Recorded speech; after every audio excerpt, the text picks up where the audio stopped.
मैंने सोचा आपसे मिली हूँ तो मैं अपने पूरे जो काम मेरे दोस्तों ने मेरे को फोन करके बोला है कि गोयल साहब से पूछना, वो जरूर कर लो। जी। तो उसने मुझे कहा कि जब वो बॉम्बे में होती है तो उसके घुटनों में दर्द स्टार्ट हो जाता है, और जैसे ही वो मतलब बॉम्बे छोड़ती है, पंजाब आती है या डिफरेंट किसी भी गुजरात जाती है कहीं भी, तो अब उसे दर्द नहीं होता। मतलब ये बहुत ही हैरानी की बात है, मुझे भी बहुत अजीब लगा ये कि एक जगह पे दर्द होता है, एक जगह रहने पे, और दूसरे किसी भी स्टेट में जाने से या फॉरेन कंट्री जाने पे वो दर्द गायब हो जाता है। तो क्या आपने भी कभी ऐसा सुना है किसी से कि ऐसा होता है? नहीं, सुना नहीं। ऐसे बहुत सारे लोग हैं जिनको क्योर किया है हमने। अच्छा, और मैंने ये फर्स्ट टाइम हाँ, सुना। और इसकी होम रेमेडी है, और जब से दुनिया बनी है ये तब से रेमेडी है। बस लोगों को अवेयर करने की जरूरत है। आपने सवाल किया, मैं आपको बताता हूँ।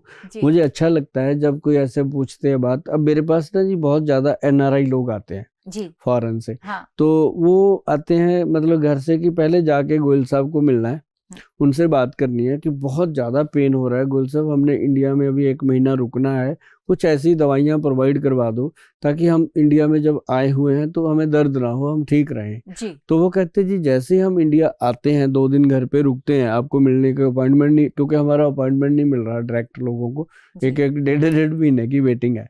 तो वो कहते जी हमें एनआरआई होने के लिए उन्होंने बोल दिया कि आप इमरजेंसी में आ जाओ, मॉर्निंग में आपकी मीटिंग हो जाएगी। तो वो आ जाते हैं।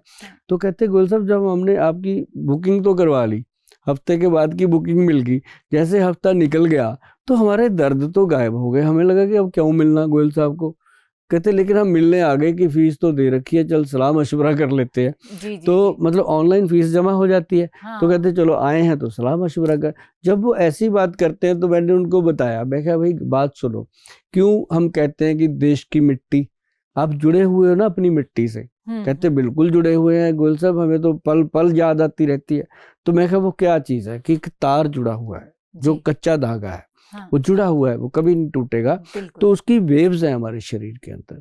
हम कहाँ पैदा हुए हैं, किस एटमॉस्फेयर से हम कहाँ रह रहे हैं, कहते वहां जाके हमें पेन होते हैं। मैं कहा एटमॉस्फेयर का फर्क है। क्या है कि जैसे बच्चा माँ के पेट में होता है जी, उसको नाड़ुआ होता है पेट के अंदर, नाभि, वहां से वो फूड मिलता है उसको जी, अंदर ही अंदर वो पल रहा है। बाबा नानक की उसके ऊपर कृपा है, दृष्टि है, वो बन रहा है अंदर।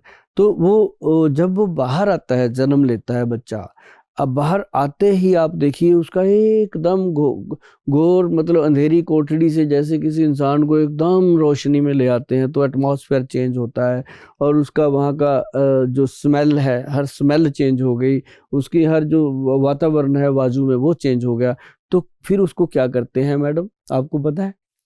उसको गुड़ती देते हैं। हाँ, करेक्ट देते हैं ना। गुड़ती किस चीज की है? हनी की। हाँ, शहद चटाते हैं बस, और कुछ नहीं है। क्योंकि शहद जब हम चटाते हैं बच्चे को तो एकदम उसकी बॉडी जो है वो उसी एटमॉस्फेयर के अंदर एडजस्ट हो जाती है। वो जो रो रहा था, चिल्ला रहा था, चीख रहा था, शहद चटाते ही वो शांत होने लग गया। ठीक है। उसके बाद शहद चाटने के बाद फिर उसको अपनी मम्मी का दूध भी अच्छा लग रहा है, फिर बाहर से दूध लेने लग गया मुंह से, फिर उसको बाहर की थोड़ी थोड़ी अपन देने लग जाते हैं, अपने अपने जो शौक होते हैं, ये चटनी भी दे दो इसको, ये भी, वो मजे से लेने लगता है। तो ऐसे ही क्या होता है, एक हम उनको बोलते हैं कि भाई बीट ग्रास पाउडर, जो ऐसे लोग हैं जिनकी तासीर के अकॉर्डिंग, मौसम के वेदर के अकॉर्डिंग उनकी तासीर बदलती है, उनको हम बोलते हैं आपको 2 चीजों की जरूरत है। आप अपनी फ्रेंड को बता देना कि गोयल साहब ने ये 2 चीजें बताई हैं, लेकिन उन्होंने इसका सैंपल नहीं दिया, पैसे भेज पहले, फिर वो कोरियर करेंगे तेरे को। तो बीट ग्रास जो है वो हम अपनी पंजाब की मिट्टी में उसको पैदा करते हैं, खुद की प्रोसेसिंग है, और बना के उसको लोगों को देते हैं। प्रॉपर व्हीट ग्रास का पैकिंग है, और 1 चम्मच व्हीट ग्रास सुबह सुबह गर्म पानी में, हल्का सा गर्म गुनगुना पानी में घोल करके पी लीजिएगा। जैसे ही आप उधर जाते हो, जहां भी आपको प्रॉब्लम क्रिएट होता है वहां पे, जहां आ गए वहां तो ठीक ही है, तो जैसे और वहां पे आप एरोप्लेन से उतरते हो, प्लेन से उतरते ही आप हनी को टेस्ट कर लो। जैसे माँ के पेट से जन्म लेते ही बच्चा गुड़ती लेता है।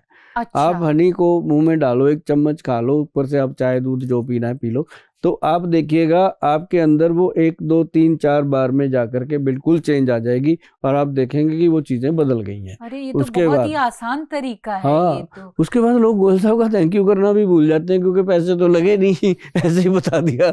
नहीं व्हीट ग्रास के तो वो पैसे हाँ, जरूर भेज हाँ, वो मैं देंगे, लूंगा। बाकी हनी के तो पैसे हनी लगने भी हम वाले देते हैं, कश्मीरी लगते हैं। हम जो कश्मीरी हनी देते हैं ना जी, हमारे अपने बॉक्स लगाए हुए हैं कश्मीर में, अच्छा। अपनी हनी भी वहां पे।